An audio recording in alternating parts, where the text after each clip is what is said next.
Libya میں شورش اور معمر قذافی کے خلاف مظاہروں کو ریکارڈ کرنے کے لیے اس سال کے شروع میں عبداللہ امیش بنغازی پہنچے۔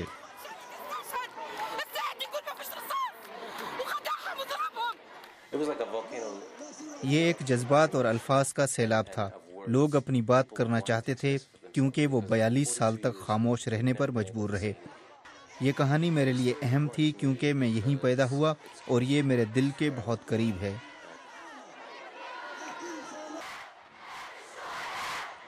عبداللہ نے اپنی دستاویزی فلم میں محمد نبوس کی کہانی دکھائی، جو انقلاب کے دوران انٹرنیٹ پر اپنا پیغام پھیلانے کی کوشش کر رہے تھے۔ محمد لیبیا کی خبریں باقی دنیا میں پہنچانے کے لیے ایک آزاد سیٹلائٹ چینل پر کام کر رہے تھے۔ اس دوران عبداللہ اور محمد کے درمیان گہری دوستی بھی ہو گئی۔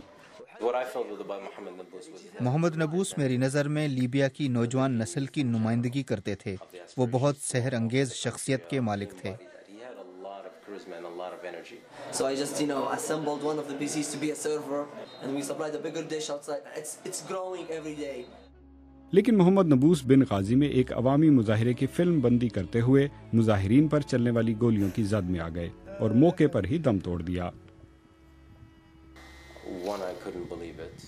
جب میں نے ان کی موت کے بارے میں سنا تو مجھے تو یقین ہی نہیں آیا۔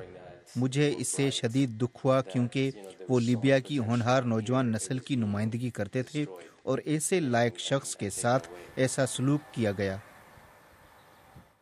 یہ بات حتمی طور پر نہیں کہی جا سکتی کہ کتنے نوجوان معمر قذافی کے خلاف اس انقلاب میں اپنی جان گنوا بیٹھے، لیکن عبداللہ نے اپنا ایک عزیز دوست اس جنگ میں کھو دیا۔